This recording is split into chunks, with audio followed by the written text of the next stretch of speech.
All right, guys, so Rhett McLaughlin from YouTube, he's got like 20 million subscribers. He just went on Alex O'Connor's podcast to talk about why he left the Christian faith, and he talked about his journey of deconstruction, which is a word, if you're in Christian circles, you've probably heard before. I know I've heard it plenty, and my buddy Tay, who's a former young adults pastor, has probably heard it plenty. So we wanted to take a look at some of the things that Rhett was talking about with regard to why he left Christianity, and kind of just follow him along on his journey and react to it. So Rhett starts to talk about his deconstruction and how the impetus for it was reading a book about evolution. So let's start here and see where the conversation takes us. In particular, Sure. but I picked up a book from an astronomer, Hugh Ross. It's like he has a Christian ministry that is like very anti-evolution, but very pro old universe from the standpoint of astronomy, which, obviously when you look at all the astronomical evidence and the speed of light and the size of the universe and all this stuff, Yeah. okay, the universe has been around for probably as long as the scientists are saying. But then he went on to essentially say that, but all truth is God's truth. And this is totally compatible with the Bible. But just so you know, evolution didn't happen. He was a proponent of something called progressive creationism, which essentially was, yes, the world has been around for as long as the scientists say. Right. And these fossils we find are legitimate fossils that are approximately the date that they're saying they are. But God was creating new batches of creatures, special creations at different stages throughout the history of the world. Whoa. And then ultimately resulting in the creation of people. So why? Great question. Great question. So I remember thinking as I'm reading this, I'm like, it's the first time I ever thought about there being some reconciliation between what we observe in science and my belief about the world. And I just remember thinking, this doesn't feel like a good explanation. So Rhett, he apparently picks up a book with a bad explanation why evolution isn't true, basically. Whatever. Now, I sympathize with the desire to pursue truth and that leading you to questions and finding answers that call into question your priors or your prior commitments that you had and dogma that you had. Like I've been on that journey. I sympathize with it a lot. I don't necessarily, want to get into the evolution debate here. But it's more just, I feel like we all have questions, and for him, it happened to be that at this time. And there's so many, resources out there that have a variety of views, and Tay knows them better than me. When it comes to like faith and evolution, faith and science, etc.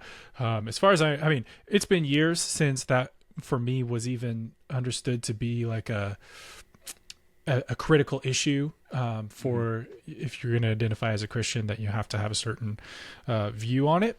But I, at the same time, on the principle of the matter is like there was a dogmatic perception that Rhett was living in whatever Christianity he was, part of or raised in or whatever.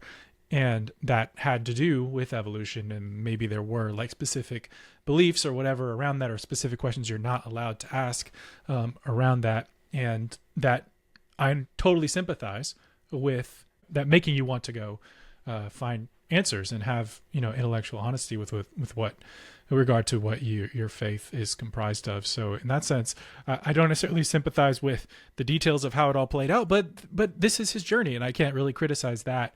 And, I could totally putting myself in his shoes, see how he would find a different answer, more compelling, that would seem to be less dogmatic than whatever the one he was raised in. So that's kind of my like initial takeaway on like the kind of catalyst for his deconversion journey.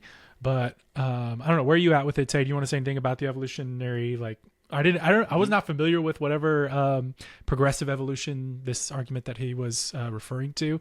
But if you have anything to say about that, or just like his deconstruction, anything that you've experienced working with students or something like that. Yeah, so specifically, I'm not going to go too much into, he was talking about progressive creationism. I've not dealt with exactly how Hugh Ross constructs his view of progressive creationism. And like you mentioned, it's not necessarily the scope of this conversation. And also, I don't even think whether we tease that out, whether one agrees with it or doesn't agree with it, that is largely beside the point, because as we Right. know, there are Christians who do believe in literal, creation as it appears in a surface reading of Genesis 1, that you get all the way to a full affirmation of evolution. Even that's brought up later in the conversation. So I think the bigger thing I'd want to just comment on now is the significance of what you are bringing up. Like Rhett says, this is the first domino that falls. And it's not that, he read this book and then he gave up Christianity, or, he stopped believing.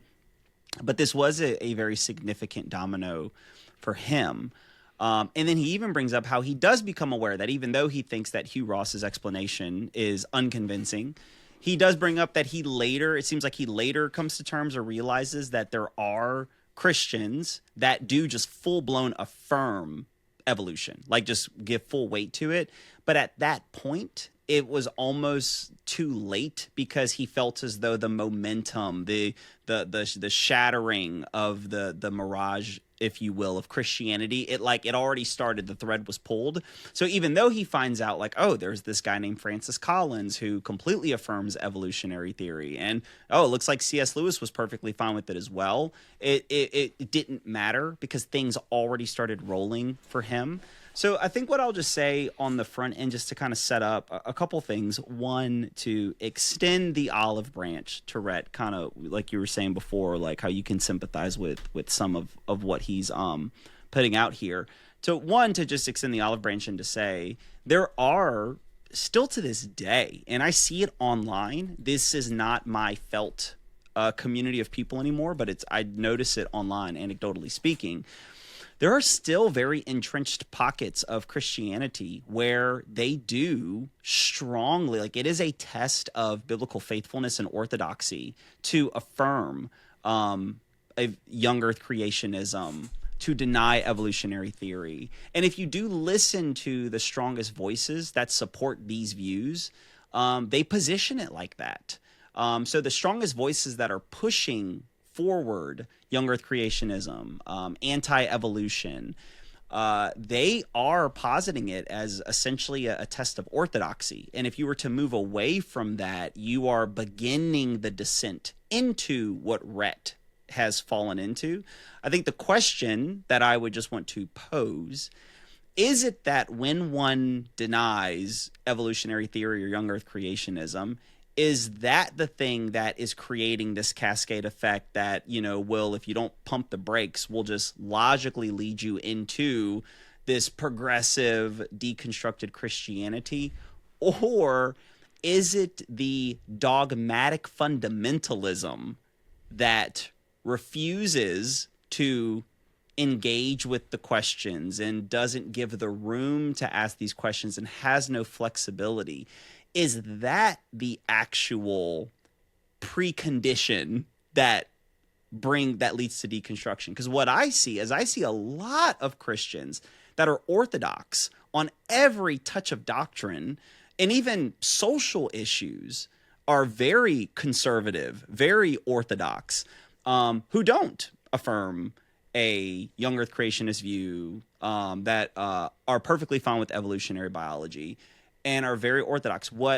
So to me, I don't see so much a pattern with that. What I see a strong pattern of is when someone is brought up in a fundamentalist type of church environment, home environment, where these things can't be questioned, or at least that culture is heavily implied. And yes, there are answers. Obviously, one of the largest young earth creationist platforms out there is Answers in Genesis.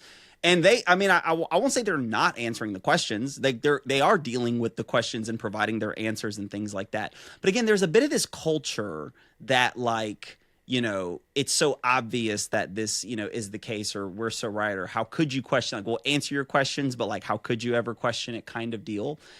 I actually see a greater relationship with those who deconstruct. To me, the greater connection isn't that they deny a literalistic reading of Genesis 1 through 11. I see it as a more issue of they're brought up in these environments where you aren't allowed to question it. And if you do question it, you are you're kind of set up with all of this, you're loaded with all this baggage that you've begun the descent. And so, and again, I'm just speaking, I don't have a study to quote from that is the case. I'm just saying from my lived on the ground. So my focus is less about, I don't want people to deny. I'm less focused on, let's get people believing young earth creationism. Because again, I don't think that's solving the problem. To me, the bigger thing I want to help people kind of create some space for is, we don't have to be so literalistic, so fundamentalist, so dogmatic about certain things. We can open things up a little bit. And the last thing I'll say that as well is that I'm fine if a Christian does believe in young earth creationism. I think it's a completely defensible position to take textually. I understand why some people do feel that way. My encouragement to people is to at least acknowledge, if there is someone like Rhett, at least acknowledge that there are Christians out there that are okay with evolution. So, it'd be like, so for example, there are some Christians that are determinists, meaning that there are Christians who do not believe in libertarian free will. They do believe that all things are determined by God, and they don't find the arguments for libertarian free will compelling. Now, I affirm free will, but let's say if I was like talking with someone who I was trying to bring to the faith and I'm having a conversation with them, if for some reason they got like stuck on this issue of like, well, to become a Christian, don't I have to affirm free will? I would have no problem with just being like, now I believe in free will. These are the reasons why I believe in free will. These are, certain implications and things of that nature. However, you can totally be a Christian and hold determinism. I don't hold that, but there's room for you. And so let's not make that an issue that someone has to try to get across. So it's just, I think that's the broader, emphasis that Christians need to acknowledge that when it comes to these issues, there are, again, orthodox on every other stripe, every other view that affirm Christianity in all of the ways that we would want it to be affirmed, who do differ on this. And I think if Rhett would have been brought up in an environment where asking those questions or at least acknowledging these things would have been more prevalent, then I don't think it would have been so insurmountable of an issue when it came up for him. Yeah, man, it's frustrating because it's like on the one hand, I hate dogma, and anyone who wants to distill dogma out of Christianity that is, bad faith or poorly reasoned or, irrational or out of sync with biblical, proper biblical text. Like, I will stand shoulder to shoulder with you, and because it is tremendously harmful, and it reduces the gospel to something it's not. It misrepresents Jesus to, and it's like one of the most harmful things you can do, because it's literally a form of taking God's name in vain. If you are representing Christianity to someone, but doing it in a way that is reductive, that is not true to the real thing, or not done in a way where you're holding out humility and a sense of like, if you're just taking on this posture and lording it over people, that's like, here's the proper biblical interpretation, this is what we believe as Christians, we're not going to acknowledge any other possible views of this theological question, and that's how you drive people to have experiences like Rhett, because they start to see that there are real holes in your logic or in your exegesis or whatever it may be, and they're correct about that. So I totally sympathize with Rhett, but at the same time, but like, that's on the one hand. Then on the other hand, it's also bad faith to say, well, this church got it wrong, therefore I'm going to walk away from the faith entirely, or dismiss or not entertain the idea that there are alternate perspectives on this, or Christians who are genuine Christians who believe differently than the single piece of dogma that I got hurt by or offended by. But that's a hard thing to do when, I'm thinking about it in terms of like, when an authority figure violates your trust, then you've lost, that's shattering. And especially when like your eternal destiny is staked on it, when your sense of meaning and your sense of like orientation in the world is staked on these people, these pastors, this church, this institution stewarding you and telling you the truth. If that violates your trust, then yeah, that's a huge like earth shattering thing. And so again, why it's like, well, they're capable of doing that. They're supposed to be the representative of God who's perfect. If they're imperfect, then this whole thing is a sham. And I can see how those, that chain reaction kind of happens and leads someone away. So I don't know. I hurt for Rhett, and I sympathize with him because, like I said, I've been in his shoes more so. For me, it was like less about the evolution question, though I've wrestled with everything, man, as I think as all Christians have. You wrestle with the predestination, you wrestle with the, science, you wrestle with the biblical texts and the historicity of Jesus and all this stuff, and I think those are healthy and good exercises to do for anybody. But the thing that was toughest for me was finding myself, diving into Christianity, Christian ministry, and then ending up like ascending the ladder in vocational ministry and working in church and being super involved in all kinds of like youth stuff and leadership and making services happen and growing services and all this stuff. And it just got to a point where it was getting harder and harder to connect the dots between like what I read in scripture, what I felt in my heart about, God's revelation to me personally, and what I saw as the living, breathing church in Acts and like in the work of God in the world. And then like what I was actually involved in on a day-to-day basis just seemed like it was more and more of a stretch and more of a difficult thing to reconcile. And I'm like, I can't throw myself wholeheartedly into this anymore because I feel like I'm just building this institution that it's difficult for me to connect back to like what I'm actually animated by on a spiritual level to like, yes, okay, we need more butts in seats on this, service for this series because it's going to help them funnel into the system that we have, and we get them in this class and then that leads them to this thing. And it's just like this machine that I was feeding, and my whole life was about feeding this machine. But I might have like, well, I'm not sure about this part of the machine, that one, and this guy who's leading this machine over here and pulling the levers, I'm not sure he's so trustworthy, and it's just like, how can I give myself wholeheartedly to this? And I just needed to, and I was just like immersed in that and had no room to breathe.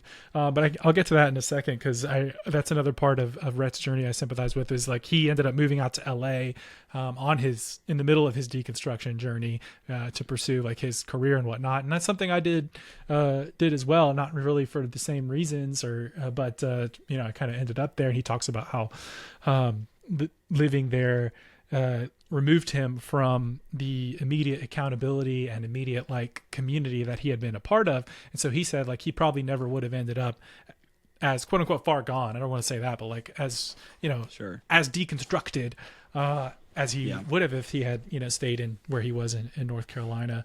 But for me, like I left where I was and kind of had an intermediate step with living with my parents in Oklahoma for a couple of years, and then finished an MBA and moved out to LA. But that was for me, like, honestly, a healthy step, because I needed that room to breathe and like, not have the culture in which like my dating life, I had to ask permission from the girl's leader before I took them out, and my leader, and had to give a debrief on every date, and everyone knew what was going on and everything. It was just like, it was a sort of suffocating culture. And that's just one small example, but it's just like, there's just so much of it that I just needed to get out there, spread my wings, and like, let my faith be what it is out there in the world, and get my own 2 feet under myself. And so in that sense, again, I sympathize with the journey, and I feel like that helped me to be more, I hate the words like true to myself, but more honest in my living out of my faith. And like for my first year there, like I found a church, I liked it, but for the first time in a long time, I sat in the back row, and I didn't seek to get involved in any way, and was kind of like just, but I was I was there because I wanted to be, and because it was real to me, and because something was happening, and like that was all I knew. And I was like, okay, maybe there's a little, there's a thread still alive there, so I'm going to stay connected with that, and then just kind of built around that and built on what was real, and that's all we can do. So anyway, so I sympathize with the pursuit of authenticity and sincerity, but I do wonder in this pursuit of like honesty. Like at one point, I think he says, if this isn't true, then I can't determine if anything is true. Talking about his journey with the evolutionary argument. And he's like, well, when this fell apart for me, the whole thing fell apart. And it's like, I don't know. From my vantage point, my whole entire faith was never like totally on the line.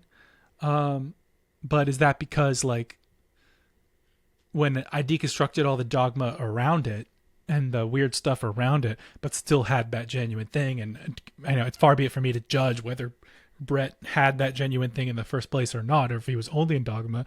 But I don't know. I've thrown a lot out there, but do you want to respond to anything I've said in the last few minutes? Well, no, I do actually, because there's kind of two ways that I'm approaching this conversation with Rhett. Is to first, like, where can I really agree with him, extend an olive branch, and to say that he is the product of some of the environment that he was in, and we need to recognize that there's a system at play, and I think that system can set people up to fail more than it needs to set people up to fail. It's not required for people to fail in these ways. We can largely avoid it. So let me agree with him there. Let me extend the olive branch. The other thing, though, I want to point out, and this will be a little unfair, I feel like what I'm about to do, because I do not know Rhett personally. I hope this doesn't come off as an attack on character or trying to poison the well, so I'll at least just lay out my cards and say nothing that I'm about to say undermines what Rhett is voicing, what he's critiquing. I need to deal with Rhett's actual tensions and his arguments, but I have to at least make an observation about Rhett, how Rhett has spoken about himself in this interview, which is just one conversation. I think Rhett is a three-dimensional person like all of us, and so there's layers that are there. Yeah. But I noticed something, and I think this plays into the other part, kind of what you were saying, because same thing with you. I've gone through. I think to this day I still deconstruct aspects about my. I think every Christian should lowercase d be deconstructing regularly. I think when you look at the journey of the disciples, so much of their journey was them deconstructing what they thought the Messiah was and what he was going to do and what it meant, that like it was a constant like, nope, wrong, here's this, wrong, here's this. And so on some sense, I think this should be happening all of the times, and Christians need to be revisiting how much of Christian belief do people just kind of start with a set of beliefs handed to them and they just continue in on it. Now, if that is because you're doing the careful reflection, you're asking the hard questions, you're doing the work, you're listening to the smartest people who disagree with you, and you still are holding to it not out of stubbornness, not out of obstinance, but because you've actually worked through the arguments as best you can, you still feel as though your position's left standing. That's great. I think most people, though, Christian, Muslim, atheist, Republican, Democrat, whatever, I think most people are just handed a set of beliefs and then they just kind of continue on with them. Something I noticed with Rhett and what he's saying, I could be wrong on this, there could be more there, but I hope people can understand that I'm caveating and disclaiming it as much as I can, but I still have to point out this observation. He said, and go back, anyone can go back and listen. I don't have all this time stamped, so you can go fact check me, but just listen through the conversation. There have been several moments where Rhett is making statements and pointing to moments where for him, like being right and being certainly right is like very important. Like he puts like a premium on it. So I'll give a few threads of that example. So one, he talks about a story about how he was doing a Bible study and like these Catholics were coming to the Bible study and he was like, oh, Catholics are coming. Like Catholics are damned. They're wrong. And so like in this Bible study, I'm going to present like this case. I'm not going to be like explicitly present this case why Catholicism is wrong, but I'm going to like be sharing things that are working to undermine the Catholic faith because like Catholics are wrong. And he like goes into this Bible study and like he's doing that, like presenting this case about, you know, Catholics being wrong. He talks about how he could have never even fathomed that he could be wrong about like young earth creationism and like the thought like just never go like I must be right about this, like this is true what I'm holding to, and how whenever he found out that wasn't the case, it was like this earth-shattering thing. And then he talks about how you're mentioning this earlier, that when he came across these apologists and he's like, well, if you're wrong about this, well, how can I trust you on anything else? And so like that was a shattering thing. And then he even talks about how there was a moment that I think this comes later in the interview, but he's talking about how his friend Link, that's who he continues to make content with to this day. He says how like there were these Mormon missionaries that like Link hosted or like Link interacted with like on 5 separate occasions. So Rhett asked him like, well, bro, like when did you like share the gospel with them? When did you like, you know, show them that their doctrine was wrong? And he said Link, you know, he's like, you know, Link's not as confrontational as I am. Or so Link was kind of like, oh, I never did. I was just waiting for a moment. The moment never came. And then Rhett's like, so like I stayed up that night and I like made these pamphlets of like responding to like all this stuff about like Mormon things. And he even talks about how whenever he's now deconstructing, that he was telling Link, like, I think we need to tell people about this. And Link was like, okay, but he is initiating it. And then the final one I'll give an example of this is then when he's talking about the resurrection, he kind of like waffles, like, look, I can't remember the exact argument. I'm not really sure. It could be this, but I do know that it's almost certainly the case that there are non-supernatural phenomena or like something supernatural didn't happen, almost certainly the case. And what I'm noticing, whether this actually applies to Rhett or not, again, speaking anecdotally, dude, when I've come across people, the more rigid someone is about something, and this goes back to my initial thought on just what I see kind of one of the major weaknesses of this tight fundamentalism, the more rigid I sense someone is in whatever their belief is, I have seen a pattern that they are usually the ones that are at the greatest chance of snapping and everything falling apart. The more they know they're right and they're rigid about being right. There was this one guy in the young adults ministry. He was so critical and he was so judgmental about the flaws of other Christians in the community. I mean, just so rigid and so, you know, people need to repent and this one did that and I can't believe and he did this and he said that. And I told him, I said, dude, there's something about your rigidity. There's something that's so harsh and critical about it. I worry that you are going to make a mistake. You are going to mess up, but you're going to have no room. You have no margin for your own weaknesses and your own sin, that it's going to utterly unravel you. And he just couldn't see it. Lo and behold, not even a year later, he makes one bad decision with one relationship and the whole thing came crumbling down. Dude, I could give every textual why he should have padded that into the margin, why you're not going to live out perfectly, but the rigidity and the certainty that he had about these things, it brings a hyper fragility that you either white knuckle it to the end, like either you do just remain this certain rigid and you white knuckle it to the end, but most of the time what happens is you smash up against something and everything falls apart. Maybe these observations do not apply to Rhett, but I know it applies to people out there. So maybe it just so happened that in this conversation, Rhett is just saying this, but there's more nuance that's there. I will completely give that. I don't think I can build a full character profile of Rhett based off of just this one conversation.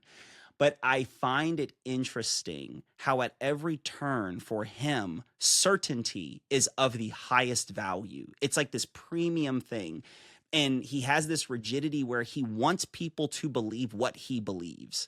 And he wants to talk about what he believes in a way that is persuading you to believe in what he believes. And if you would just do it like he did it, and if you would just approach the questions like he approached it, and if you would look at the evidence the way he looked at it, and if you'd really be honest about it like he was honest about it, then again, hey, maybe you won't agree with. So it's like, it's a little bit, he's able to kind of back off and like, I'm not saying I'm right, but I'm saying I'm not wrong. And so it's like, I just see that pattern with at least how he's telling his story. And I think it's worth noting. So while I will give him the olive branch, that this fundamentalism and this rigidity that I think he was brought up in and is still very prevalent to this day, and many people who do deconstruct and who relate to Rhett's story, it is a very one-to-one story for them, right? It is the whole, like, you know, I Genesis and then everything and then evolution and blah, blah, blah, blah, blah, and all kind of, and then the Old Testament, and it kind of all moves from there. And that's real. I'm not making light of that. I think people need to work through those things. I will give him that olive branch all day.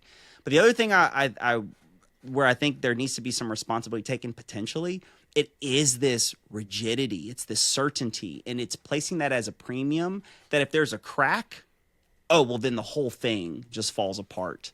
And I think that is where I have to kind of get off the train with him, where I can just go, oh, yeah, I'm perfectly fine if this is wrong, or that's not right, or if there is this thing, or like, I'm okay with that. I have the margin built in that I can flex with this, and it doesn't. Yeah, I might have to sit with that. That might be hard to hear. That might make me uncomfortable. But I've been through that. I've weathered those storms, Right. And I'm still standing here. And so I think for me, the emphasis on this rigidity, on this certainty, is just not something I resonate with, and nor do I think it's much of a virtue either. I think for some people it's seen as a kind of faithfulness. I'm gonna trust God. I'm going to believe. I'm going to. But again, we have to be careful that, you know, are we trusting God, or are we trusting a set of dogma that we have made the case? And listen, look, I know people, last thing I'll say, and then we can move on from here. You can add whatever thoughts.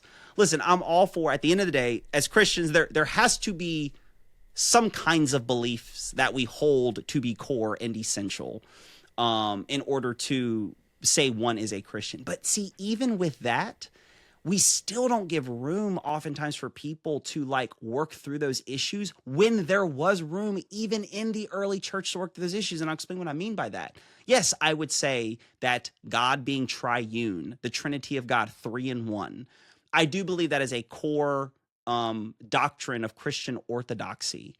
However, I don't think, again, I think it's taught in the text. I think it's biblically supported. I do think that is sound Christian orthodoxy.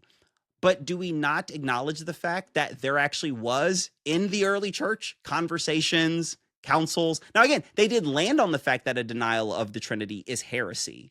And that's when we talk about Arius and all that stuff.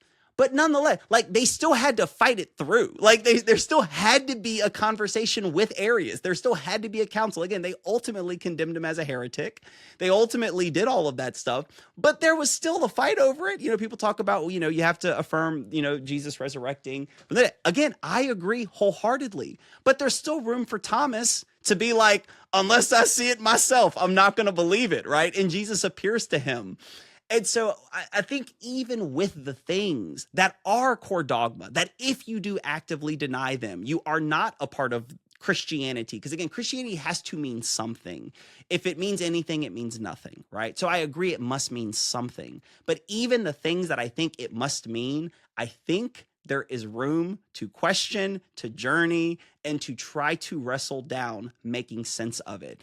And if I ever came across someone who was struggling with the Trinity, I would not just tell them, oh, well, we settled this at the Nicene Council in 325. It was reaffirmed in the Nicaea Constantinopolitan Council, I think like 387, 386. Therefore, if you deny this, you're a heretic like Arius.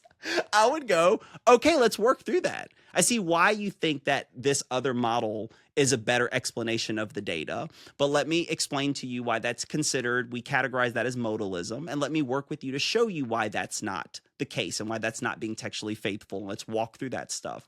I get why you're having a hard time understanding Jesus's resurrection. Is this a thing? Is this even possible? So did one of Jesus's disciples. His name is Thomas. Actually, so did all of the disciples. When they were told the report that Jesus resurrected from the dead, they didn't go hallelujah. They ran to the tomb to go see if it was empty or not.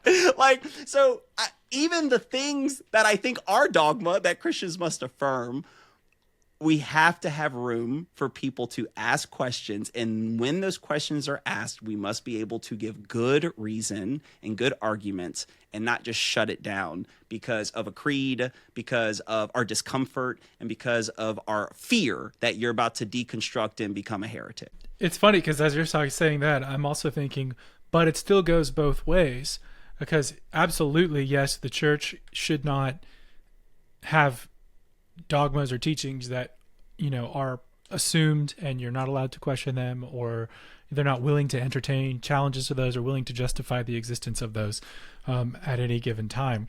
But at the same time, if you find one bad faith line of argumentation in favor of Christianity, and then in the name of you move to like open spirituality because you're like, oh well, they're not they're arguing from a fixed point, they don't have a good faith, you know, defense of this thing, but then you're not open to entertaining good faith defenses of that from other sources, then how open are you? You're not. That's not being open-minded. That's the opposite of open-mindedness. Now you've become dogmatic because you've put all of Christianity into a bucket of bad faith, you know, defenses based on one bad thing that you heard. So it cuts both ways, and I don't think, you know, either side is faultless in this.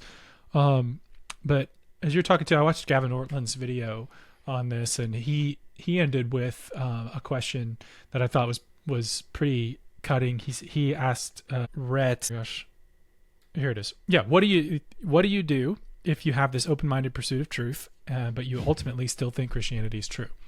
And it's sort of like, if you listen to the way he kind of lays out everything, you'd walk away with like that not being an option on the table. Correct. That no rational, open-minded, good-hearted person could see all this or wrestle with any of these things and then come to the conclusion that I'm still, you know, no, I still think this is more likely than not to be, you know, true.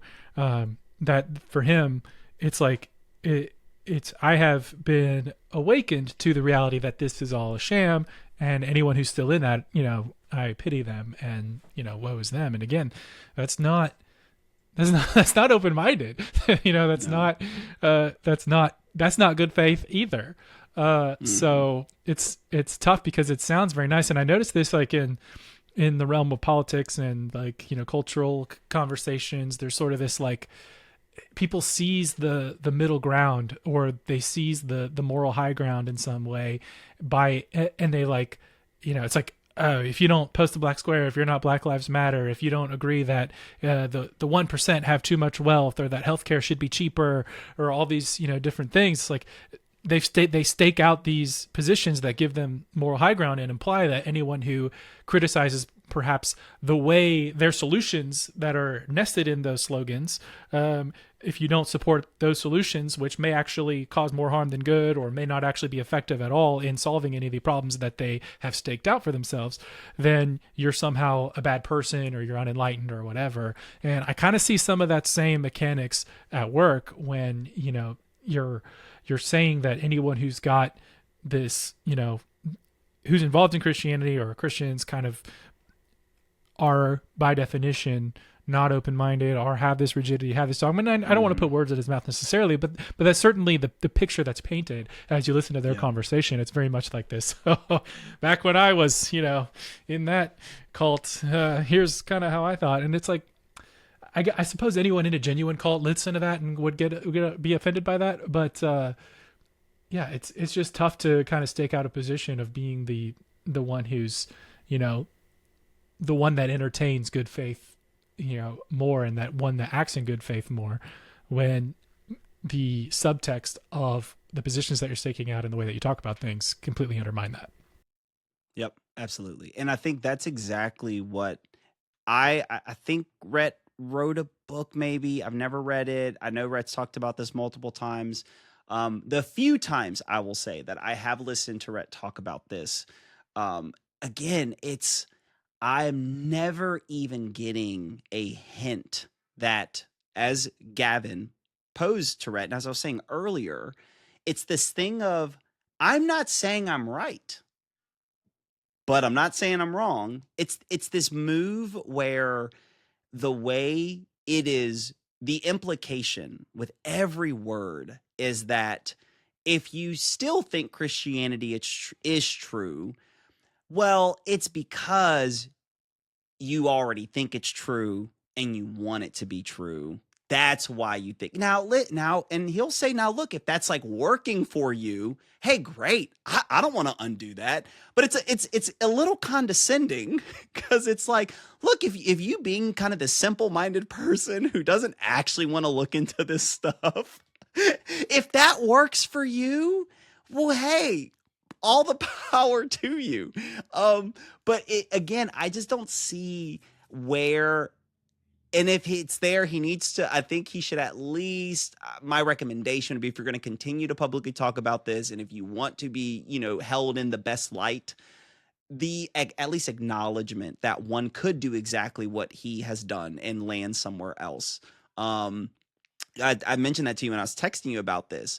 I'm fine with every criticism he said about fundamentalism. I just don't at least see him realizing that every criticism he said about fundamentalism applies to every single ideology and worldview in the world. There's a kind of atheist fundamentalism. There's a kind of Islam fundamentalism. There's a kind of agnostic fundamentalism. There's a kind of Republican. This isn't a unique bug of Christianity.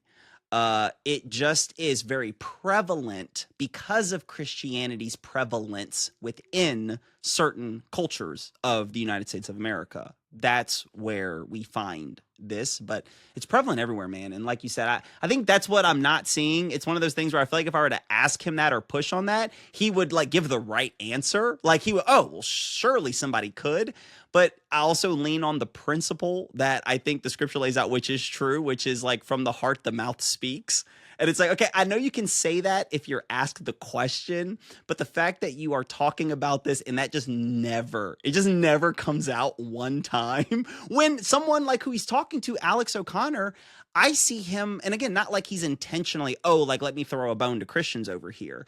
It just seems like a part of his natural, the way he's talking about religion and talking about other beliefs, that there is a natural just acknowledgement that one can do the work and can disagree with him. And it is because they are treating the evidence as best they can, and they're being as reasonable as possible, and they're sincere, and they've just landed on these different conclusions, and here's why, and stuff like that. So I see non-Christians doing this all of the time. It's just with Rhett, I wonder, do you actually think this? Because I don't hear you say it. I've not heard you say it. And again, I've not listened to everything out there Rhett has said. So maybe he is. Send me the clip, quote the book. But it is something that's missing, at least in this conversation. Yeah, and it's kind of ironic because one of his major critiques of Christianity was the focus on certainty on the part of apologists. And, there is a delicate balance between like conviction and humility. But the ironic part is like, it seems as though now that he's, it is where he is, his posture is kind of like, there's a certainty about it, even though it's cloaked in, I'm not saying, anything. I'm not saying, open-minded, if that works for you, sort of this condescending thing like you were mentioning. But there is sort of this implicit, like, this is a superior position because when I held your position, I was wrong.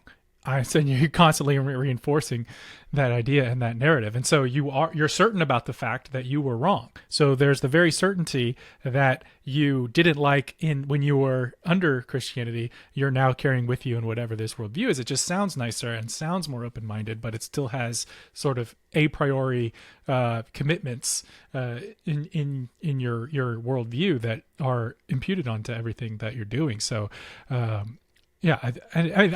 we could, I don't want to like try to tear Rhett to shreds. It's not really what it's about, but this is like, I think he's representative of, something that you see a lot among former Christians or Christian critics or whatever, is this sort of like, there's this, like you said, not an acknowledgement of someone else could hold this, could still be holding this and it be in good faith, and they have just as much as reason as I have. And there's like a genuine humility about how they're going about this conversation. And, it is it just does come across as a little ironic. Yep. Um, And something else, go ahead. again, I know we need to keep moving and we don't want to just make this a teardown. And again, this might be too personal, but just something else, I guess, people, you can take away at least some advice here. Again, it even comes back to how he handled this situation with his wife. He talked about how his wife was brought in like this very fundamentalist, like young earth creationist, like that's the way it is. And like like this is your wife, and like you're still a Christian at this point, and you don't like bring her into that journey, let her know you're asking some questions, you're trying to figure. You just come home one day, it meaning that like you've been by yourself doing all of this work, and then you just come home and you just drop on her like. And she starts crying. I'm just like, bro, like this is your wife. I'm not saying it's because she's your wife, you have to hold to a set of beliefs that won't offend her. I'm saying because she's your wife, bring her into the journey, homie. Like if you know, because I feel like he knew it was going to be loaded. But again, to me, it kind of hints towards this like black and white, very rigid, very certain. Like, so I'm not gonna, hey, sweetheart, I just want to let you know, I'm kind of trying to, I don't know where I land on this yet. I'm just trying to figure some stuff out, blah, blah, yada, yada, yada. It's like swing open the door. Yeah. Boom. and it's like, just deal with it. So if you're listening to this, you're married, bring your spouse into that journey of anything, of any, you know, type of position. If you know it's going to be that kind of a thing. You know, with that stuff. And the last thing I'll say too, just real quick, because like you said, we don't want to dunk on this. And I mentioned, I do want to give this disclaimer, and I know we're already, you know, so far into recording it, but nonetheless, you know, we are talking a little bit more candid and pointed because we are reacting to a video of someone who has a platform and they're putting out content. This is impacting people. But my encouragement to anyone listening to this is I have Rhetts in my life. I've had Rhetts in my life. The way I'm talking about this very candid with, you know, Taylor, just personally, just kind of riffing on this, I would not approach an individual with maybe the same kind of tone or rhetoric. The biggest encouragement I give people, if you have someone like this in your life, first and foremost, you need to love that person more than you want to beat their argument, more than you want to point out their inconsistency, more than you want to point out the flaws in their logic. You want to love them, like actually heartbreak. I love and I care about this person. And as 1 Corinthians 13 tells us, if we're going to go around and be these Bible thumping, you know, we're Christians card carrying, then let's card carry 1 Corinthians 13, that we can offer our bodies to be burned. We could sacrifice everything. We could give all that we have. But if we don't love, noisy gong, clanging cymbal, it's worthless. So you can defeat the Rhett friend in your life. You can show their logical inconsistency. You can point out all of their flaws. You can, you know, stick their nose in the stink of their own mistakes. But like, if you don't like actually love this person, like genuinely, truly love this person, to God, you know, yeah, it's great you're preaching the gospel to them. Like, yeah, it's great you're pointing out the truth, but it's missing what matters. And oftentimes, when someone is like a Rhett in your life and they are laying out this stuff, that's not your moment to like dunk on them or to show. It's to, most of the time people just want is to like feel heard. So it's to hear them. And if there's any part of Christendom you can like relate in any way, yeah, man, I agree. You know, I haven't dealt with that question, but I have dealt with these questions, and this is how I've wrestled through this or whatever. So just listen to be a friend. So I just wanted to say that real quick because if you have a Rhett in your life, you know, someone who's going through this stuff, anyone disagrees, man, love those people, listen to those people. Because again, I think what Rhett probably had in spades was people, oh, you need to read this book. Or now I may not like the book they recommended. I may not agree with how they were trying to direct them, but it seems like he did have people that, oh, here's the answer. Here's the solution. Again, he had people like like how he approached the Catholic. Let me get my Bible study ready so I can, because you're wrong. So in that moment, I don't know if that's the best approach with those people in your real life to take that. So let this just serve as an encouragement or a way that you can kind of frame some of these discussions. Maybe you are dealing with what Rhett's going through, and us having this candid conversation is what you're looking for. But if you have Rhetts in your lives, let's love them, let's listen to them, and let's stay their friends no matter what. Yeah, something else Gavin said in his video was like, people generally don't leave Christianity or are repelled by Christianity because there's a lack of arguments. but it's usually because Christians come off as unkind or uncaring to them, or overly, fundamentalist or dogmatic, or out of sync with whatever, they may have expected to see in a representative of Christ. So I think that's, certainly an indictment on all of us who, claim to be followers of Christ. And I think there's, like Tay's saying, like, don't start with the argument, start with the person. But if you happen to be a person who is deconstructing, I think that is actually depending on how you're going about it, I think it's an awesome and admirable place to be. If it's if it's part of your honest journey, like, you're better off, doing that than pretending, you can't have a relationship with God as someone that you're pretending to be. So, it's fine to drop the pretense. And I would rather talk to like someone who is deconstructing or doesn't claim to be a Christian, but has honest questions and is on an honest journey, than someone who is, has all the answers and is, in their dogmatic bubble like that. So it's not real. And so there's something beautiful about being on that journey, whatever it looks like. And now I will say, like, honest questioning is good, but there does come a point where it's like, once you question everything, it gives way to this sort of like postmodernist, is there truth at all situation? And I don't know how you like avoid ending up there versus like finding solid ground for your feet. I mean, as someone who is a Christian, I believe that that's there for you. And I believe that, God's not afraid of our questions. If truth is ultimately on his side, if God truly is and Jesus is who he says he is, then like what's to be found at the bottom of all of the digging is that gold. And so I'd encourage you to keep digging. But maybe just the exhortation is don't give up. And if there's maybe a pitfall to avoid, it's like, okay, if you find one bad argument, is that really reason to throw out the whole baby with the bathwater? Is that the reason or how certain are you that is the one argument that is worth dismissing everything else on? Or are there other things? Just, I guess, is the admonition is keep digging. And I think that there is sort of this what's driven me so much over the years to like dig into questions about the Bible and slavery, or deep theological questions about predestination or whatever it may be. It's that until I can sleep at night knowing that like I'm not lying to myself in what I believe or whatever, like I need to keep digging. I hold out the hope, and I believe that if you continue to dig, you'll find yourself closer and closer to feeling your way toward the truth that is ultimately in Jesus. But if you don't, then that's not where you're at yet, and I'd rather you be honest about it. So there's a lot to be said for being present where you are, like on your journey. And like if something, you come across an argument that knocks you off your rocker, like, okay, be present in that. And like, hopefully it does. If you have shoddy grounding for your, conviction because of ignorance, or because you have a bad, piece of theology or something like that that's unreliable, then I want those things to be exposed. That's part of the process of growing and being refined. And even if it has nothing to do with spirituality, if I hold a belief that is, a bad belief that's out of sync with ultimate reality and truth, like, then that's gonna come and slap me upside the head and be exposed at some point in my life, hopefully not causing massive devastation. But that's an opportunity to correct it. And I think all of us want to live lives that, are mapped onto reality and truth.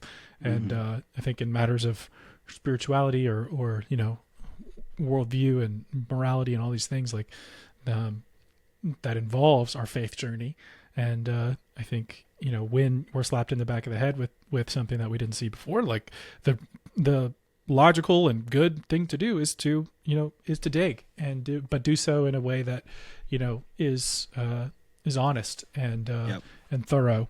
And I think maybe that's a big part of the lesson that we could take away from today. And one last thought: if you are into questions, and if you're thinking about these spiritual issues, there's a program called Alpha, course that I've been on a couple of times and been involved in the past. It's, if you just search like Alpha Spirituality or something like that, and got questions. Great resource, and great if they do groups all over the world, and there might be one near you that you can join. And it's like an awesome journey where you can just go and talk about these things and process these questions and meet other people who are on their journey similarly. And it's been really something that's really fruitful and fulfilling for me to get something out of me personally, and also just as a way to meet other people and be in that space of authenticity on the spiritual journey together. So that's my final recommendation. Thanks for watching, guys. We'll see you next time. Peace.